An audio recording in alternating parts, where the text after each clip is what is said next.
Okay, the first thing I'll do is just get it so I have it on tape. Name George Normoyle, Normoyle. Yes. Okay. You want me to say that, or are you going to say I got it? it. You got it. I Okay. put it on the tape for you there.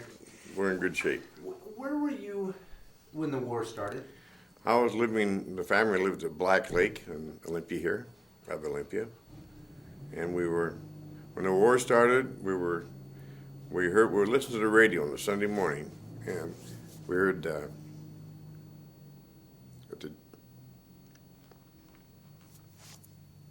the Japs had bombed Pearl Harbor. And of course, everybody, I don't know why I'm getting so touched up here, but everybody was just glued to the radios, you know. And people had a different attitude in those days about protecting themselves and their friends and their country. My dad was in World War I, was overseas. And because I was thinking today, between World War I and World War II, there's only 21 years in there, you know, really, and that's not, well, to them, or young people, that's a lot of time, but now we're in 57 years since I entered the war, and so, you know, I just didn't quite relate the two.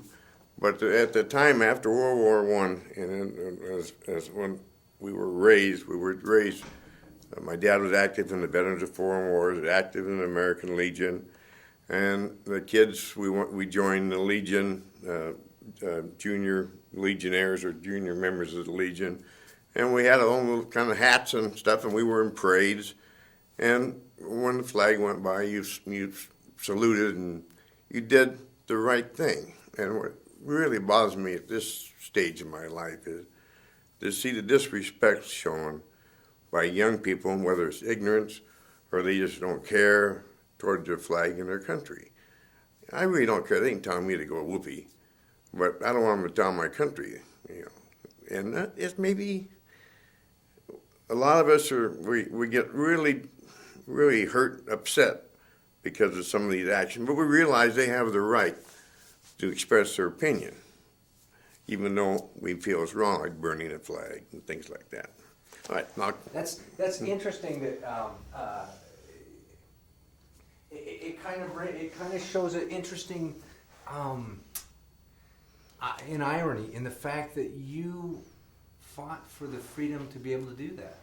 yes, and on the one hand, I'm proud that I did. On the other hand, I'm upset at the way.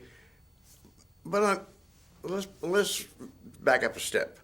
When we came home from the service, most of us, or always, went back to work, and we were going to have a better life for our family than what we had. And my dad wanted to have a better life for me than what he had, which he did. And so I wanted to have my kids to have more than what we had before, even though some of my friends thought we were well off compared to them. My dad was a bookkeeper in a slaughterhouse and a packing plant, so we always had food. Well, now my wife's side of the family, she was raised on vegetables in Polenta down in the coal mines, where we ate meat and potatoes and not very many vegetables. You couldn't afford them. So, where was I? Now, okay, we're talking about how the parents want more for their children. And I always wanted more for my kids. I worked 2 jobs for years, and I, as I look back on it now, I thought I was doing the right thing to give them more than probably a lot of times that we should have given the kids. Now the kids don't work for anything. My grandkids, I love them, but you know, they're not go-getters. They get the money from grandpa or mom or dad or somebody, and they don't have that urge to go out and do their thing and make their money, and they don't care, basically. And whose fault? That's our fault. As I look at my own grandkids now and great-grandkids, well, not great because they're still too little, but the grandkids, you know, I say, well, they don't realize how lucky they are. They really don't. And as far as is talking about World War II. We've never just talked about it. When the kids never asked me. If they ever asked me, I would have told them. They never asked me. I never discussed it. It's one of those things that just kind of eventually goes in the background. You put it out of your mind and leave it alone. So now I'll let you ask me a question or two. Since I'm as bad as my wife yakking away. It's great. It's interesting. I mean, the perspective's interesting because you set up a real good kind of juxtaposition. Because your grandkids now are some of them 17, 18, 19, 20, 27 years old. When you were 17 and a half, was that when you snuck in under the... Yeah. Tell me about an enlisting. How did you do? I mean, you could enlist when you were 17 then. Oh, you could? If your parents would sign for you. No, I had some friends of mine that were only 16. In fact, one guy was 15. Eddie Meehan, and his mother signed for him, and he went in and he was 15. Of course, when he stayed in and retired, then after he retired, then he ended up problem with the government because they said he was 2 years older than what he really was, and but that's something else. Yeah, but I had to have my parents' permission to go in, and I conned my dad into doing it. Because everybody was patriotic in those days, and they were trying to do their thing, and I just kind of wanted to go. I wanted to be in the Navy because my dad was in the Navy, and so I get in the Navy, and then I don't want to be a motor mech or machinist mate, which is down below deck. I want to be up on that, we call them the apes, up on the deck. And I want to be a gunner. I don't want to, so I ended up out of boot camp, and I went to Farragut, Idaho to boot camp, of all places, right in the middle of winter in January, colder than whoopee over there. And they sent me from there, and I didn't know. They asked for volunteers. Sure, I'll volunteer. So they sent me down to San Diego and to gunner school, and then that was I went 12 weeks to boot, and then I went to gunner school in April.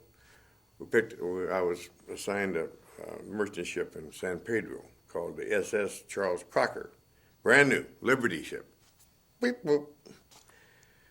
Had these 20-millimeter guns on it, a 4-inch 50 bag gun in the back that they dug out of a warehouse someplace. Those old bag guns were terrible things to work. Anyway, we went out for a sea trial on this thing, and I happened to be what they called it, a pointer and a setter. One of them turns the wheel one way, and the other turns the wheel the other way. So you got a pointer and a setter. Well, so we fired this thing, about tore up the whole deck. I had to go back in and had to finish they had to, I'll never forget this, that thing just raised up. They had to go in there and take it out and cut it and weld steel plates under it again. So next time we went out, it worked fine. But you can only go up about 4.5 degrees or down, and you couldn't hit a sitting duck if you wanted to, basically, because the time you could crank this thing over to here, whoever you want to shoot at here is either under the water or moved ahead of you, and so it was rather strange. And I went on 20 millimeters, which are anti-aircraft guns, and I much preferred those because I was a gunner on that one. We had a gunner and a loader. So, but I didn't see any action. The first trip on the Liberty ship, we went to India with a load of tanks and ammunition and food for the China-Burma theater. And then we loaded up a load of ore to bring back for the iron ore to bring back. And then we left there, and it took us 57 days to get to Panama. It should have taken us 17. We blew a boiler in what they call the Roaring Forties off of South America. And you're standing on the bridge of a ship, and you're looking at waves up above you. I mean, that's a terrible country. The bow would go underwater, and you'd look and all you see is water, and you shudder and shake, and then it come back up. And then down and go again. And the back end would come up, and the prop would come out of the water, and my heavens, it was just horrible. Actually, that was, of all the time, that was probably, that was worse than the shooting part. Now, when I'm seeing the Pacific, they sent a lot of ships out alone. They didn't send like out of New York, the west and the East Coast. They sent convoys, but on the Pacific they sent some convoys. They sent a lot of ships out by themselves, and just all over the place. You could probably go for 1,000 miles and never see another ship. And the only time that we didn't even see the ship, but we saw the explosion and the bright burning. The Japanese got a tanker off of the lower part of India. They sank a tanker. We could see her over there. So everybody had stood watch 4 on, 4 off. And that gets old. I mean, after about a week of 4 hours on, 4 hours off, it doesn't sound like much. You get real punchy. So then we made it through there all right. And then when we came back to the States, well, I was supposed to go on another merchant ship and go to Murmansk, Russia, on that Murmansk run. Now this is December when I'm back, and this is a bad time of year to go to Russia to that deal. So anyway, I had 30 days to leave. So my buddy and I, who was my best man, and I was, of course, his best man before we went overseas, and we said, well, we're in the Armed Guard Center in Brooklyn, New York, and he saw this poster about going to advanced gunner's mate school for gunner's mates 3rd class and up. Well, we were both 3rd class gunner's mates then. So we put in our applications for it, and when we got home, we got a memo from the Navy to report to San Francisco and go to advanced gunner's mate, electric hydraulic school. That kept us out of the war for about 6 weeks. So we finished that, and so, well, now here we are. We've been trained in 3-inch 50s, 5-inch 38, electric hydraulics. We're going to go on a destroyer or probably a light cruiser or something. Man, we're going to be in the fleet. What do they assign us to? They assign us to the amphibious forces. The biggest thing I had on the boat I got on was a 37 millimeter, 2 37 millimeters, 2 20 millimeters, 2 50 millimeters, and a little 30 millimeter. And I'm a gunner on this thing. See? So here we are.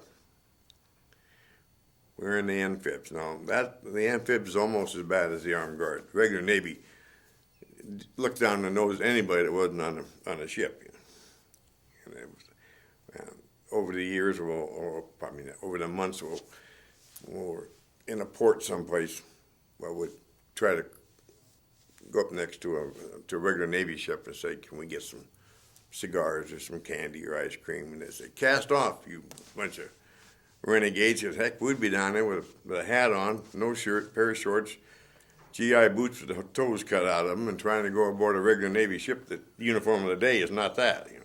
They wouldn't let us aboard. I never forgive them for that. Now you're still full Navy. I'm full Navy, but you're the Armed Guard, which is right.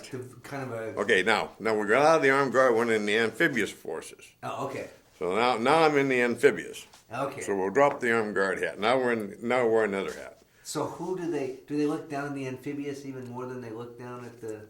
Well, they look down at everybody that wasn't RN, regular Navy. Okay. If you're not on a cruiser, a battle wagon, or a tin can, yeah, you're just up. Yeah, but yet, at the same token, the few guys that we had from the regular Navy that were on said, man, there's no comparison. We'd sooner be in the regular Navy. And then on the one ship I was attached to, well, my first action was in Hollandia, New Guinea. And we came in there on the LST number 66. And we ran up on the beach, dropped the front down, and started unloading the trucks, and the men started leaving. And we had a Japanese air attack, and there's snipers on the beach also. Anyway, we're not assigned to this ship. We're going up the line and go and pick up another smaller boat. we're going to go to an LCT, which is a landing craft tank. This is a landing ship tank, which is 360 feet long against 110 about. So here we are. They're just ready to whoop together. There's bombs dropping, there's shrapnel flying, and then we got this 50 millimeter gun there, and the dang thing won't work. So here you are, so we had to sit down right there, tear that thing apart, break it down, put it back together, and start using it. It wasn't any good otherwise. Lead flying all over the place. And how old? And now you're what? I'm about 18. Oh, all of 18. Yeah, now. I'm grown up now, and I've been there. You know. But anyway, and then we had one ship I was on. They had 1.1 pom-poms, British pom-poms. And what's a pom-pom? Well, they're 4 barrels, and they go doom, ding, ding, ding like this. Okay. And they threw out an awful lot of projectiles, but it had a tendency to jam. And nobody really wanted to fool with the darn things, you know. And I'm standing on this ship, and the guy says, "You a gunner's mate?" And I said, "Yeah." He says, "It was an officer. He said, get down there and jam that 1.1 down there." I go, "All right." I didn't know any different. You know, I'm down there. And you take the projectile out of it, and you get it loose, and you throw it over the side. You know, but so then we started going up through New Guinea, up through Biak. Biak was a small island, kind of north of New Guinea, off the Dutch. I think it's Dutch New Guinea. Yeah, I think that's Dutch New Guinea. But it was the garrison was Japanese Marines, Imperial Marines, and they were a real tough bunch of troops. They didn't fool around. They were big men. They weren't little small, and they were good sized men. And every battle, you know, they said, well, they had a minor skirmish there. It only took them, 2 weeks or 3 weeks to mop up. Well, meanwhile, a lot of guys got killed in that 2 or 3 weeks. That, they said, well, they only had 1,000 casualties or something. Maybe they had 5,000 Japanese get killed, but maybe only 1,000 Americans in this. So it was a minor skirmish, as long as a lot of people thought, compared to Iwo Jima, say, or something like that. But then we went up into the Philippines, to Leyte, Lingayen Gulf. Then we went down to Mindoro. Mindoro was kind of a different situation. We were in Mindoro in the harbor there, and this tanker came in, and the Japanese at that time were doing the suicide. And so a tanker hits this Jap hits this tanker right in front of the bridge. Boom, boom. Blew guys off that thing, and of course it just blew up. And then we're sitting there, we pulled anchor. Now I'm on an LCT radar boat at this time. That's that picture of that one boat that we had. And I should really get to that. Well, we'll get to that in a second. But anyway, we tried to get survivors. And we just about got to one guy, and he just went under, and that was it. They didn't find anybody on it. And then about a week later, this troop ship come in, and she dropped her hook, or anchor, we'll call it a hook. She dropped her hook, and one of those guys hit her in number 4 hatch, and she blew. She was full of ammo. Hit the ammo hatch, and she looked like an atomic bomb. She went straight up, big mushroom cloud, and you looked, and there was nothing there, and just flat. The huge ship is gone. And then a few seconds later, everything starts dropping, and then the tidal wave hits you, raises you up, and sends us up on the beach high and dry and just amazing. It was there 1 second, and it was gone. It was absolutely just flat. And you look up in the sky like a mushroom. It's like a A-bomb, and you think, all the people are gone. Boom. That was the same. We were still there when the Jap fleet went through, and they had quite an aerial dogfights there. One of our planes got shot down, the pilot bailed out, and to this day, you still watch this Japanese pilot come down and blow him out of the sky in his parachute. and we couldn't reach them with our anti-aircraft guns. They were just too far out of range for it. But I had never forgiven that. I mean, like, the idea is, how can you forgive somebody that you, excuse me. But Are you scared at this point? no, at this point, I think when the action started, like I was going to say, I was on the 20 millimeter. I'm firing at this plane coming at me, and I'm seeing flashes from him, and I'm hearing ricocheting behind me on the steel. But I don't think about that. The only thing I'm thinking about is to get that guy shot down. And so at the time, I never was really scared doing the action.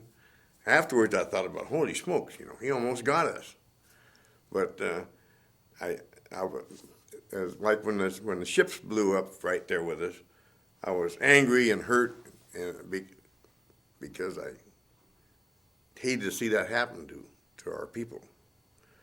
The same token, we went on the beach, and I went on the beach in Biak and went down over where I shouldn't have been, and I went into a cave and captured a Japanese officer, and actually I'm very fortunate. He had an American Thompson submachine gun pre-World War II. He pointed that at me, and I pointed my carbine at him. And it was kind of, for a second there, I thought, boy, I'm in trouble here. Then he just dropped it and raised his hands. And so I took him and the gun and the Japanese flag off of him. The flag was full of bullet holes and had blood on it. So one of the Japanese officers or soldiers, somebody had pulled this flag down, and they'd been shot, and this guy I have the flag someplace and I can't find it. And I took it to a Japanese lady here after I got home. I said, tell me what it says on the flag. It was, one flag was from the Japanese Imperial Marines, and they had something like we have on our banners, companies or whatever it was, division or whatever. And she wouldn't touch it. She wouldn't tell me. I don't know why she wouldn't, but she saw that blood in that flag. She would not touch it. She wouldn't tell me what it said either. But so how did you end up? I ended up down in this cave. Well, they were in a mopping up operation. Okay. And we went on the beach, and on this LCT, you could run on the beach with it. It's flat bottom. And so we ran on the beach, and we were getting some supplies. So this other guy, he said, let's go over the hill and see what's going on. So we went up there, and we saw a bunch of dogs. Well, I shouldn't say this. We used to call them dog faces, soldiers. And they called us swabbies. There's a bunch of them around laying on the top looking down in this cave down there. I said, what's going on? I'll wait for that Jap to come on. We're going to shoot him. Oh, okay. I think I'll go down and see what's going on over there. Well, go ahead, sailor. So we went down there, came back out with this guy, got back to the ship, got in big trouble, turned him over to the Army there. And then I got back to the ship, and about a few hours later, we got a radio message, and then I got in trouble. I shouldn't have been on the beach down in that hole, and blah, blah, blah, blah, blah. Well, it turned out all right, Anyway, but you think, you think about some of those things now. I wasn't scared at the time. Even when he pointed a gun at me, I wasn't scared. I don't know. But I look at it back at it now, and I'm saying, George, you were stupid.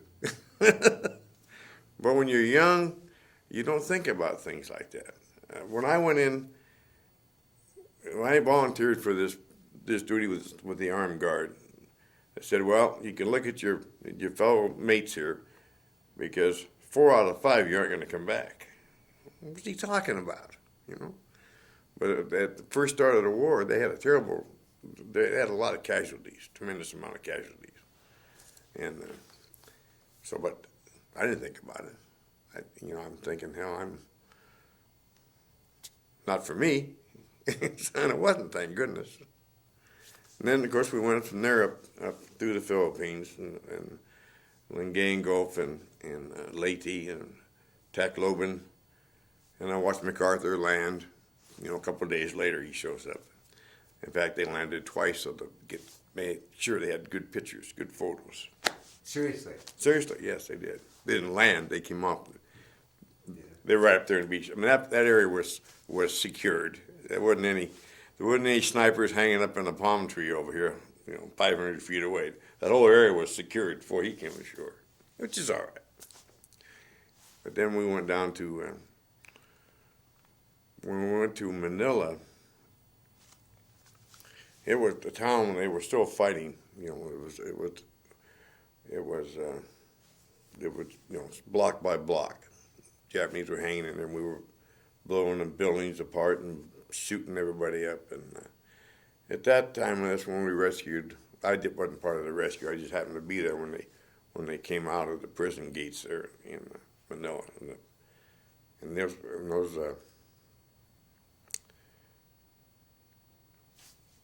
That's okay. No, I mean, that's fine. Yeah, I'll stop for a second here. That probably was the saddest time, besides the guys that got killed, that I saw. Was seeing these prisoners, how terrible shape they were in. Just unbelievable. And they were so happy, yet they looked so terrible that you thought, my God, how could they be living? Skin and bones, and could hardly walk. Some of them couldn't walk, And I thought, and of course that just fires up a young guy again. He wants to go out and kill some more people. Which is, now I look back on it, I suppose if I had to do it over again, I'd do the same thing. But I wouldn't want to do it over again in that respect. I'd want to serve my country, but I'm not anxious to go and start killing people again. So when you saw that, did that increase? I mean, well, when you went in the war, did you start out, were you fighting against a country or against a people or a type? I was against Japanese people and the country both. Because, at that time, propaganda was we had saw the atrocities in the paper and newsreels that they did in Singapore, and before they bombed us, they made a rundown through Asia before we got into war, and so you knew that they were. And then during the war, the first year of the war, they showed these atrocities. What the Japanese would do, propaganda pictures of them killing Americans and whatnot, and Bataan Death March and all those things. And no, I felt I was fighting for my country, and now it's politically incorrect if I say Jap, and at that time everybody called them Japs. Before the war, you called them Japs, and you called a German a Kraut, and you called an Italian a Wop. Nobody thought anything about it. Now everybody gets upset. Oh, you can't call them a Jap. Well, Japanese then, we'll say. But I don't know. As I get older, I kind of mellow out a little bit. I'm not sorry for what I did, but on the other hand, I wish it never happened. I know that my family and my grandkids and everybody are so much better off, thank heavens. But I guess we got through the war then, and we came back to the States. Came back I left the Philippines and came back on the troop ship. And I'll never forget, we came into San Francisco Harbor, and they had fireboats.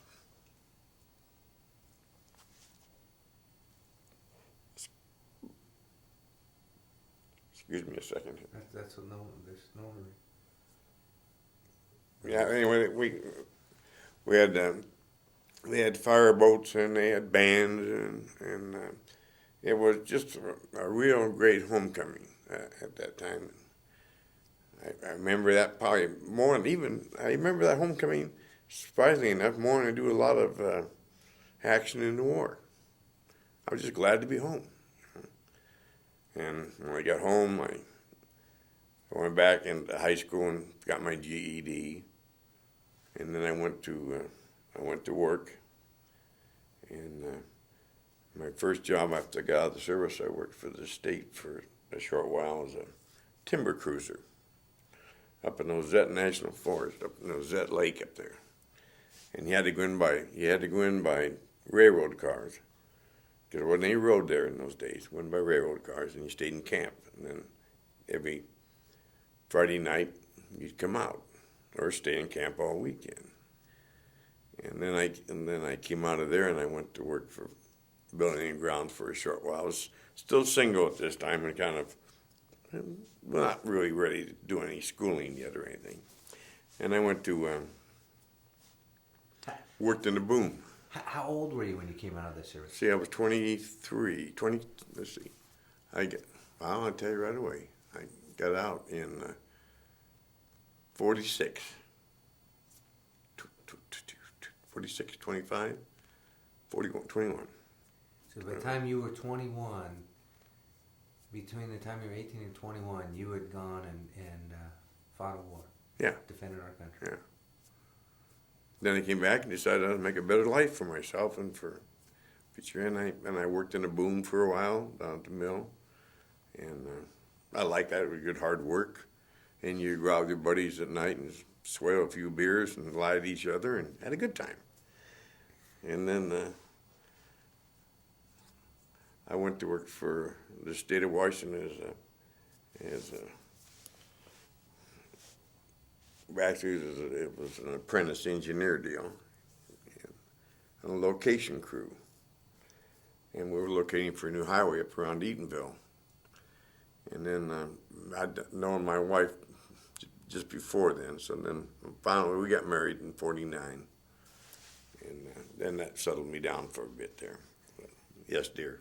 You cut that out. I like that, for a bit. Settled me down for a bit. Yeah. And then we have go ahead, excuse me. When you, the feeling that you had when you came into San Francisco Harbor and you saw this outpouring of thanks to the soldiers, is that similar to the feeling that you get today when you see the flag go by? Or? I do, yes. I do. I always go to memorial services for years. I've always been there. At one time I belonged to the VFW and the American Legion and the DAV, and I used to go to their meetings, but as I get older, I've gotten away from that, and maybe I shouldn't have, but I did. But when they play taps, it still makes me a tear.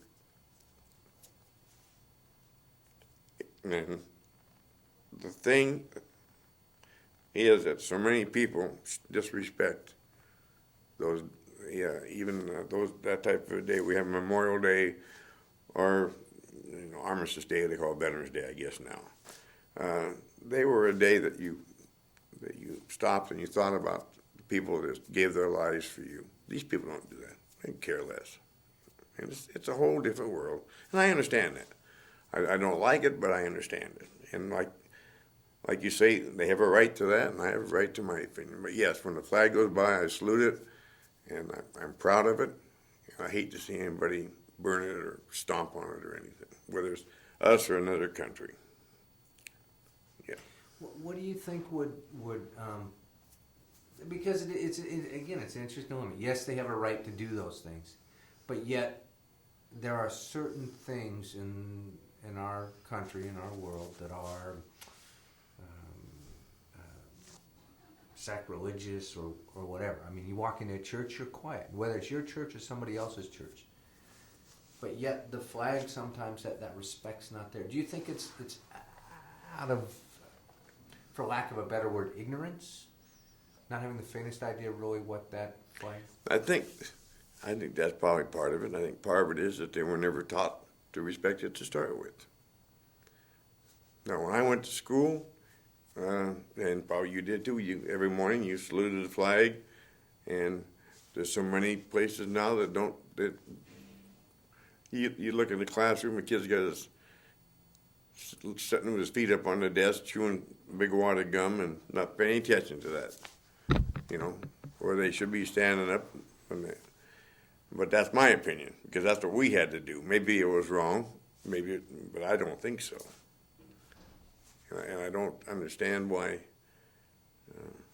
Well, I understand why we can't, because somebody will sue us if we try to make them do that. It's against their religion, or it's against that's their freedom not to do it. Well, okay. You can have your freedom, I can have mine, and we're fine. I won't push mine on you, and don't push yours on me then.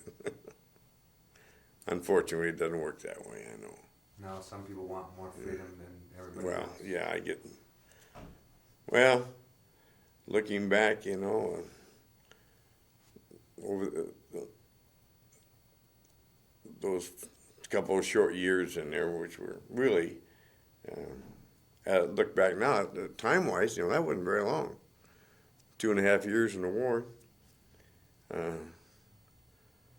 At the time, it seemed like it was a long time, but really it wasn't compared to, what's going on since then.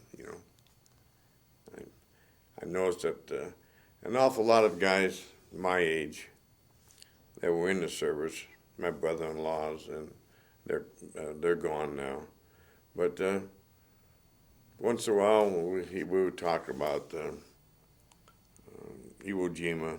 He was a Marine, and where he got wounded at. But it was just between he and I would have a beer and talk. Maybe then would go to sports or something else. We never sat down and even my closest friends, we never sat down and redid the battle again, fought the war over again, because it's gone, it's past, and let's leave it there. But then there's other guys that go out and blow smoke all over the place. And some of them never saw any action, unfortunately. But I heard a couple of good stories about that. yeah, Well, it's interesting that way, because there were a majority of the vets that I've talked to basically got done with World War II. They were handed their discharge papers. ruptured duck. Ruptured duck. Ruptured duck. Oh, I should have brought my ruptured duck with me. They give you a little pin, and it's a little duck, a little gold pin, and we nicknamed it, and it was your discharge button. So when you were going home from where you got discharged, you could wear your uniform. But if an MP or an SP saw you, you had your ruptured duck on. I meant that you were going home discharge, and we call it a ruptured duck. Oh darn! You never saw one, huh? No. Oh, be darned! I think I got it someplace. So if they saw that, then it was okay. You Yeah. could be off base. Yeah, you were... yeah. You could, like if you were, say you got discharged in Seattle, and you were going to leave the next day on a train, and you were wandering around down 3rd Avenue or so at night, and some guy would say, "Where's your pass at?" And you'd say, "Well, just got discharged." Okay. Ruptured duck. Yeah, ruptured duck. Yeah. I'll be darned. Nobody ever mentioned a ruptured duck. Nobody's mentioned that. Huh? Well, I'll have to find that little guy and show him to you, so you can take a picture of him. Yeah. They so basically you got your ruptured duck and went back to life. Come back to Olympia, and picked up moved back at home again for a short while, and then after I started working, actually when I started working in the boom, I moved in with a fellow on the west side. He had a little house up off of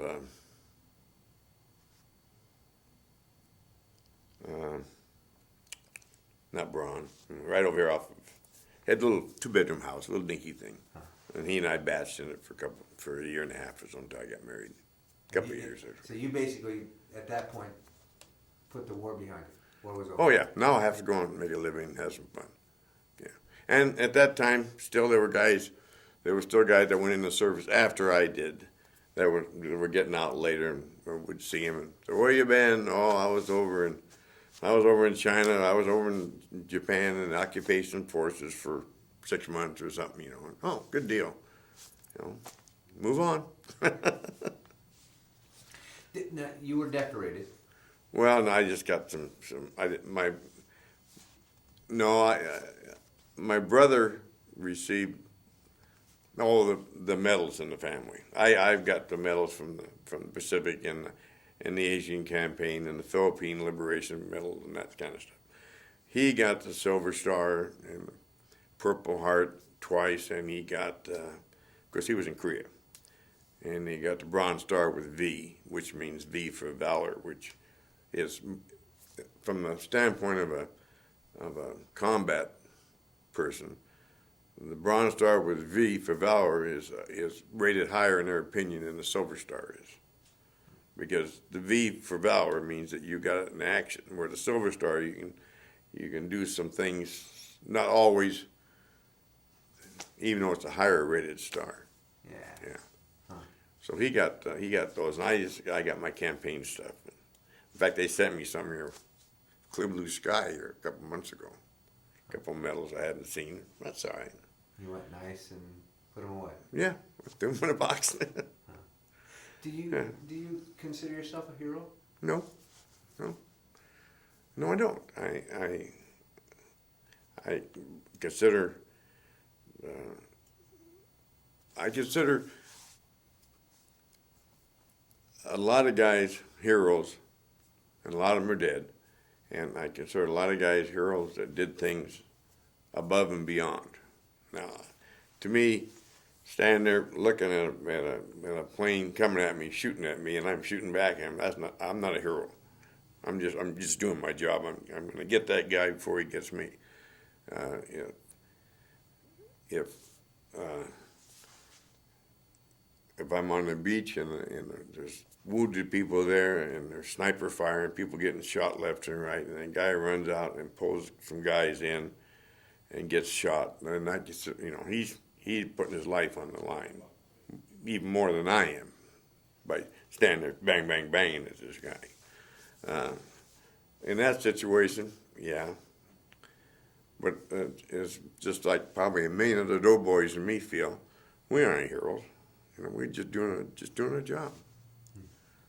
I tell you, I went into when we went into land in New Guinea. This fellow sailor, fellow that was with me, Ken Crowninshield, he was in the armed guard, and then he and I went in amphibs together after we got. And he had a brother-in-law that was in the army back up in the boonies there in New Guinea.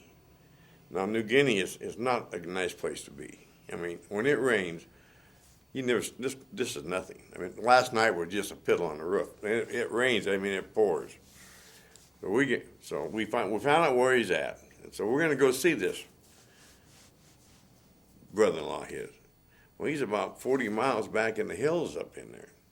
I mean, and so we put our sidearms on and took a couple of carbines and got our poncho and took off and hitched a ride back up and finally found him. So we asked his company commander, boy, that was terrible fighting place up there. Oh, just miserable. And the funny thing about it, they thought they were better off than we were. Even though they were in the mud and terrible situation, they felt they were better off than being sitting out in that harbor in a ship that was going to get strafed and bombed, and they couldn't go anyplace, And so they thought they were better off than we were, which is really funny. This guy's name was Chris Pishu. He's gone now, but so we asked company commander, we take him back to the ship for a couple of days with us. So we give him the okay, and we take him back and took him aboard the LST and washed his clothes and give him some good food to eat and some cigarettes. The other thing, they were always short on cigarettes. C stores, you could buy Lucky Strikes for 5 cents a pack. 50 cents a carton would cost you. Are we about done? No, Oh, you're fine. Every so often I adjust. Oh, I'm sorry. No. I'm just having 50 cents a pack, thinking what they cost today. No, 5 cents a pack. 5 cents a pack. 50 cents a carton. In fact,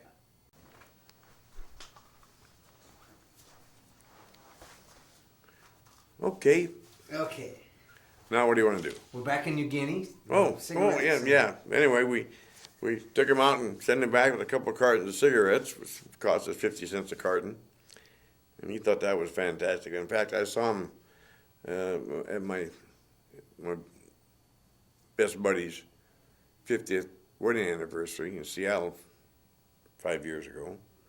Well, he was there, and he was telling all the other people there about how we took him out and took him on the ship and washed his clothes and sent him back with 2 cartons of cigarettes, he says. And when he got back, the other guys thought that was just great.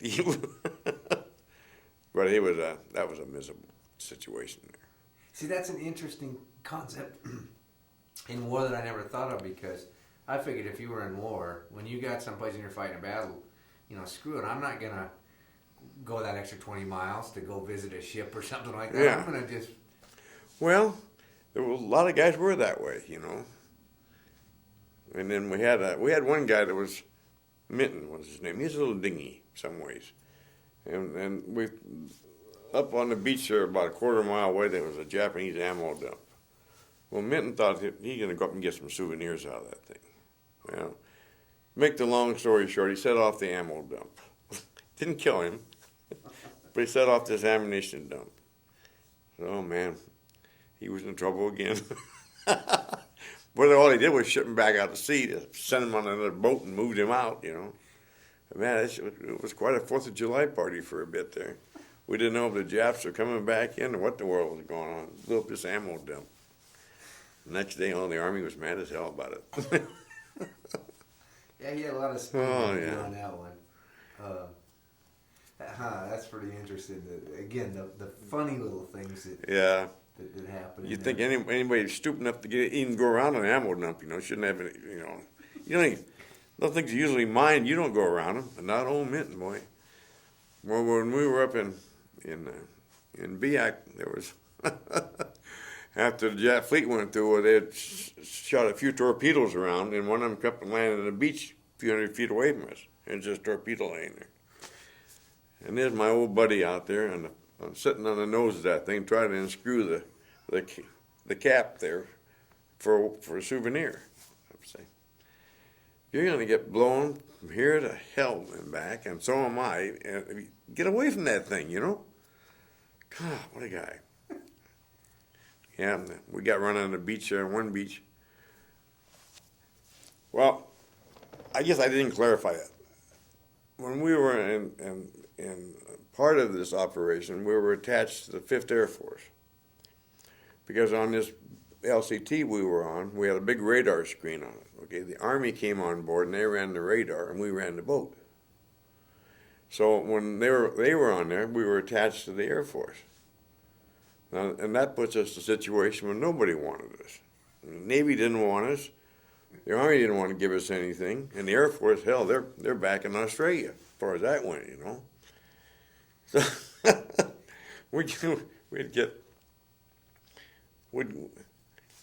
So we tie up alongside this ship one night. She came in and we said, hey, can we come aboard? And they had a green GI up there guarding this hold. And so, yeah, I guess so. So we go up the ladder, look in that hold, and the hold's full of beer. Oh, my heavens, So we said to this guy, I'll tell you what, you should go get a cup of coffee. We'll stand guard till you get back. Just take your weapon with you and go. So this other guy and I, he goes down the hole. We got a rope with what they call a monkey fist on it. And we wrap it around. I pull these things up, run off the side there. And the guy down below catches it. We stole 100 and some cases. And they're 4-pack at a time. 400 cases on the deck. Of beer? Beer. So then we thought, well, hell, let's do some more snooping here. So this guy came back. He didn't know what happened. By that time, we were all tired out anyway. So where's the freezer compartment at?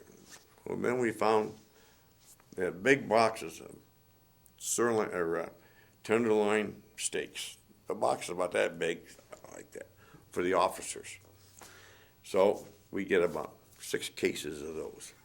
Well, now this thing that we're on now is not very big. We got a refrigerator in there that could probably, it couldn't hold very much. So we got everything thrown away in there, and this thing jammed full of frozen steaks. So what do we do with this beer? We said, well, the only one place to hide it, George, and that's up in your ammo lockers up in the bow. So throw all the ammunition over the side and fill this casing full of beer. That was kind of dumb, I admit. So pretty quick we get this little visitor comes over there looking for this. Did you guys steal some beer off the ship? No, sir. I'm going to look. The guy looks around there and no beer. Whew. Should have looked in the refrigerator and hung us for stealing all the meat. So we ate steaks and drank beer for about a week there. We just got carried away. That was, yeah, a couple of those things were, you look back and laugh about them. What the heck? Now, had you have gotten caught, Oh, they had a court martial us. would they? Oh, yeah. Or would they just send you up to the front? No, that was just, this is getting down towards the end of the war. Oh, okay. Yeah. Well, in fact, after we landed in landing, went through BIAC, they decided they're going to give us some R&R, so they sent us down to Brisbane, Australia for 10 days of R&R, which is great, you know. And the Aussies are great people, and most of their men were either fighting in Europe or they came over from the other side of New Guinea, came over the pass and over the hill and through the jungle. Terrible job. I mean, terrible deal. But they were exceptionally gracious people, and they talk about a hardship. They had a lot less than we had here as far as ration goes and stuff. A lot less. But when we were there, they'd give us, when we were up in the front line and we were out of food, they give us mutton. Boy, Aussies loved it, and I can't stand the smell of it. To this day, I can't stand the smell of it, and they loved it. But yeah, so we went down there for 10 days R&R. Well, I met this young lady there, and I thought, man, this is it. So I go back up when I belong, and we're getting ready to move out. The skipper says, go on down to Hollandia and get the mail. He says, catch a flight down from BIAC here. So I go down to Hollandia. The guy said, no, it's still in Brisbane. There's a Liberator leaving to go down there. You hop right on it. So I did. So I go down there another 10 days. Well, I came back to the ship. They were just, when I got back, they were just, I didn't get aboard before we left. Headed north, heading for the Philippines. So, skipper said, I'm going to court-martial you. I said, sir, you sent me after the mail. I got 3 big bags of mail here. He said, where did you get it at? I said, Brisbane, Australia. He had a fit. You know, he said, you're restricted to the ship. Well, where can I go? You know, I'm restricted. I can't go anywhere. We're going up, heading to retake the Philippines. So it kind of just died off after a while. That was probably the worst thing I did in the service. Actually, now it'd be desertion almost. If you've gone so many days, you AWOL, and then you're absent without leave, and then you're really in trouble after so many days. Yeah, well, the other funny thing was, and I came back when I reported down to Treasure Island to go to the school. They give me duty, and there's a prison right next to Treasure Island, which is Terminal Island. I think it's Terminal. Anyway, had sent me over there to be a guard for a while, until the next class of school started. So I'm here with one of these, with a club and a SP band around my sleeve, and I see these bunch of bald-headed guys walking down there in step, PALs on prisoner at large, but and this old boatswain's mate. And I look in his old Minton. I says, what in the blank are you doing here? He said, I went over the hill and and he's from North Carolina. And they found him, sent him all the way back out to San Francisco, put him in a jug. I think he spent about 3 months there, and then they shipped him out again. I think he was always doing something like that. I kind of forgotten about that once in a while, but he was a real character. Of course, but the funny thing, the guys that actually, the GIs that were in the trenches and whatnot, they very few of them talked about it. There wasn't something to go in the eye. I blew this guy's head off or something. Maybe some guys, even after I came home, I know a lot of guys that saw a lot of action, a lot of killing, and they just didn't want to talk about it. Nothing to. Life goes on, and let's drop that, and just like that ship blowing up there, and you see all these people just vanish, and you go, oh. Same thing, like on the beach there when one other thing, we were laying off of Biak there and fairly close to the beach. And there's pretty heavy fighting going on, and this Liberator came down low, and she opened up her bomb bay, and she was dropping maps, coordinates, but it looked like a bomb, and our own people shot her down right there, and that was terrible. We say, why are they firing at her?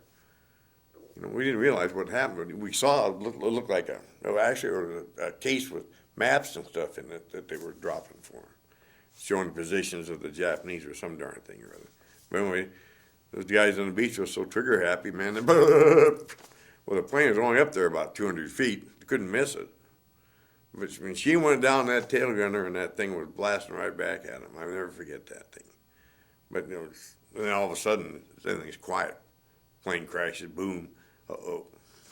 They didn't help the guys in the plane. So, friendly fire. Friendly fire, yeah. Well, the guys were under a lot of stress, and they'd been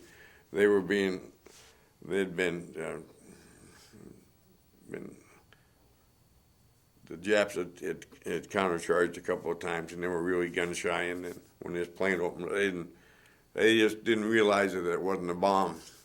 I guess they thought it was a bomb. And they just started shooting. Oh, I understand. I think I would have been. Gun shy, yeah. Yeah. But anyway, yeah. It's interesting because, and again, I don't focus much on the actual battle and shooting people and all that, but it seems like that aspect of the war for a lot of people would create a real moral dilemma because they have their value structure, and all of a sudden, okay, it's okay to go kill people. No, it's not okay to kill people. Well, yes, but I think our values have changed a lot in the last few years. What used to be acceptable and okay is not anymore as far as killing goes. People didn't. Well, there's always been pacifists that people didn't want to go to war or kill or anything. There's always been that, but I don't believe that it really bothered the people doing it so much because we kind of felt that it was something that had to be done. It was almost like kill or be killed. And I guess on the one side, some people, we have it then, we have it now. Some people like to kill anyway. Both sides, not just to one side, And when you look at the atrocities that they did and stuff, it gave you, at that time, you didn't think so much about killing them. Because look what they did to fellow Americans and British and other people. And so you didn't look at them like you would an ordinary person, as far as where I look back on it. Now I don't even think about those things because I just put them back in my mind and forgot them. I don't like to really drag them out too much. Is it I know that the only thing I know is from actually from Vietnam War when they talked to the My Lai massacre and how they train a soldier. Mm-hmm. Does it become enemy us, so it's not really even a person you're... Yeah, basically it does. Yeah. You know, that's probably about the best way, you can put it. It's them and us. They're the enemy. Kill them or they kill us. And that's the way Nam was, of course. But all wars are that way to a point. And, Life goes on. oh, yes. Yeah. You look back. Do you hold any animosity towards... The Japanese? Yeah. Yes, I do. And the reason I say that is that they have never apologized for what they did. And I to this day, I don't think that's right. I think that they attacked at us, a sneak attack. They killed our people. And even after we beat them, they never apologized. Now, as far as talking about the A-bomb and Hiroshima and Nagasaki, I don't like nuclear bombs, but I realized on the other side of the fence that thousands and thousands of lives were saved. Actually, it probably would have been a tremendous amount of loss for Japanese, even more than those two bombs. Because at that time, they were going to fight right down to the last man, woman, and child. I mean, they were brainwashed to the point where they believed that they're going to die for the emperor. And they would have. I'm sure they would have. And consequently, we would have lost thousands of men. You know, it ended the war quick, and that part was good. But, yeah, we were getting ready to go to Japan from the Philippines when the war ended. So I'm not sorry about the war ending. I'm really not sorry about the bomb because it did its thing, and nobody's used it since, thank goodness. And but I'm still upset that the younger people in this country don't respect the flag, and I don't want them to respect me. I don't care one way or the other whether they do or not. You know, like some yellow, green, purple-haired guy might call me an old so-and-so. That's okay. I can put up with that. But I don't know. Is there, do you think there's a message from World War II that you'd like to leave with future generations? Well, Great grandchild like Kate out there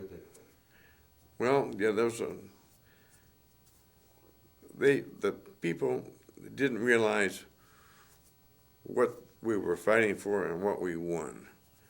If we hadn't won, if Germany had beaten us, if Japan had beaten us, they wouldn't have the things we have now. They wouldn't have the freedom. They don't understand because they've always had this freedom. And nobody understands except the prisoner of war that what happened when you lose your freedom. And that's what we would have done. We'd have been a bunch of prisoners for a while, and then they would have just trained us to, brainwash us to their way of thinking. The young people, not the old people. To get rid of the old people. No, I think that I'm glad that my on the one hand, my brother went to Korea, and then as my children got older, the oldest boy didn't have to go to Nam because he had several children at that time when it started, and another one couldn't. He had bad eyesight, and they wouldn't take him. On the one hand, I'm glad they didn't go. At the other hand, one part of me says that it'd been nice if they'd gone for their country.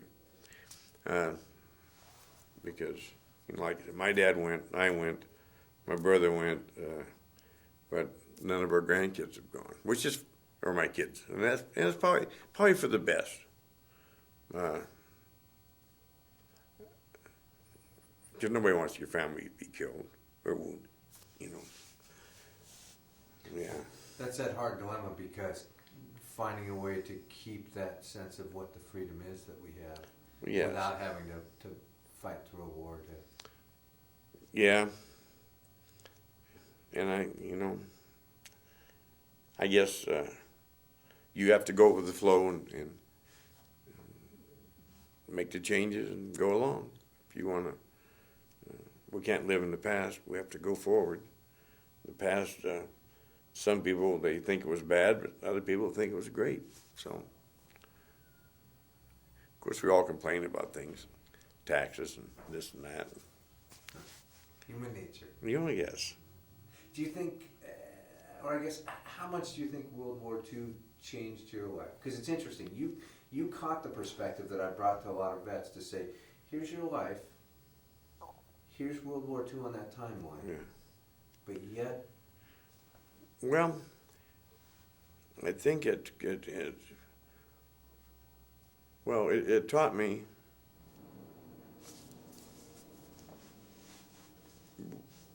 it continued along with my family, but it taught me respect for people, whether they were. It taught me respect for the police and for the military. Now, what else am I? Well, I'm trying to think of something here, like not coming out right. Did it scar you? I mean, are there things that you... After I came home, after my wife and I were married for 2 or 3 years, I also had a bad case of malaria. I was on the hospital ship for a while, almost died from it, and but that's another story. But yes, I'd have nightmares. And of course, in those days, they'd say, "Well, straighten up. You're okay. You don't need any help." Now they send you to a psychiatrist or a lot of different people. But then they just say, "Oh, pull yourself up by your bootstraps and move on. You're okay. Forget it. Move on." Well, sometimes if you have nightmares. It just kind of raises hell with you a little bit. Put it that way. Do you still face that? Not so much anymore. No, that's because actually I kind of put all this stuff in the back and don't think about it. No, I haven't had a nightmare for quite a few years now. Quite a few years. Come to think about it. I probably had. What do they call it? They have all kinds of names for it now. Post-traumatic. Post-traumatic combat stress syndrome and this and that and all kinds of stuff. And there's a lot of guys out there. I know one guy that comes into Denny's and he's still living in the past, And he really is disabled because he can't function. He's just all, But I get sidetracked here. Where are we again now? Well, you were right on what it was, because we were just talking about that, about how it affected you in the long term. Yeah. I assume there's things that because I was asking if it changed your life, and I started. Oh yeah. Well, when I came back, I wanted to do. My work ethic was such I wanted to do the best I could for whoever I worked for. But that was the American way back then. When you went to work for somebody, you wanted to do the best you could for them, for that job, and so you usually give the guy 110%, and then moved on, or whatever. And it wasn't. It's like when you went to work for the state, where you figure, well, I'm going to be there 30 years. Okay, I'm going to do the best I can. And in those days, either you produced or you were down the road. Nowadays, you got 6 months in or a year, can't fire you. In those days, you didn't produce, you were gone. And that's the way it should be. And to this day, it should be that way, but it's not the way it is. And and it's like I retired from the state as a civil engineer, and now I do construction management, new buildings, office buildings, schools, fire stations, things like that. You know, fairly good sized contracts. And I'm constantly amazed at some of the workmanship that comes out, that they'll say, that's all right. And I'll say, no, it's not. The guy said, well, that's the standard of the industry. And I said, you show me a book and show me something that says that's the standard of the industry, and I said, I'll buy it. Otherwise, tear it out and do it right. And it's very unfortunate that so many of our trades now are slam, bang, thud. If it don't work well, we'll fix it later. And I guess really, you're paying these people big bucks, big dollars for their work, some of them. You know, a lot of these guys, you're paying $30, $40 an hour for what they're doing. And you expect for that kind of money that they will do a job properly. But some of them got the attitude, heck with you. It's good enough. And that rubs an old guy the wrong way that's used to having it done right. Because when I was work coming up, the people took pride in their work and took pride in not only in their work but what they put out. And now some of these guys will go along and they'll say, well, you know what? And I don't think it's right. And where does that come from? That comes from people saying, well, nobody stands up in the back 2 feet and says, hey, we're not going to accept that. And that, at my old age, that bothers me. But of course, I'm still doing it, so. Still out there fighting the battle. We're all fighting the battle, losing once in a while, winning once in a while. But anyway, yeah, what the heck?